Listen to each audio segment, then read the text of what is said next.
You kind of know what you're going to get when you go see a rated R comedy these days. The modern trend is towards pushing the envelope as far as you can, being as shocking and as gross out as you possibly can within the scope of 90 minutes to shock and somehow make your audience laugh. Wanderlust is a movie that over-delivers on that promise to its detriment, I think, and I'll talk about that here in a little bit. First, some other things about the movie. It's a movie about a couple who, because they find themselves in a tough financial situation, have to move out of their homes in New York and through circumstance find themselves living in a commune and figuring out how this freedom and what this life means to them, their marriage, the people around them.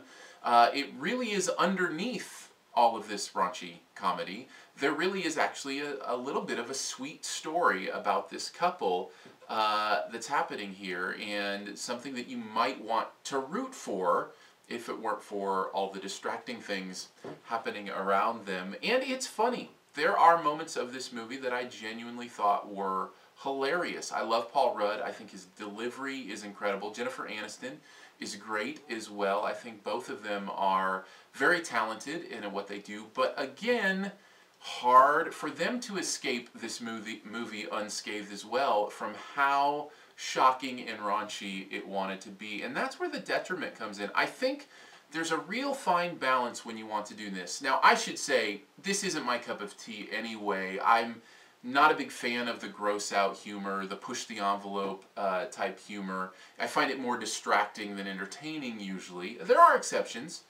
Bridesmaids, I think, is a great exception. And I think what happens is you have to find this balance if you're going to do that between shoving it in the audience's face and going, haha, look how shocking and awful and disgusting we can be, deal with it, deal with it, deal with it, and using it as part of the texture of the movie and just part of the realness of the life the people in the movie are living, so that they're dealing with these gross things and these raunchy things or whatever in a more realistic way that feels more like you're with the characters than the characters are shoving it in your face and saying, deal with me. And I think that's where Wanderlust fails ultimately, is the fact that it's a movie that just feels like it's shoving it in your face, and it's distracting, and it goes from being funny to being awkward to being just rude and insensitive very, very quickly, at least in my opinion, and made it so that it's not a movie that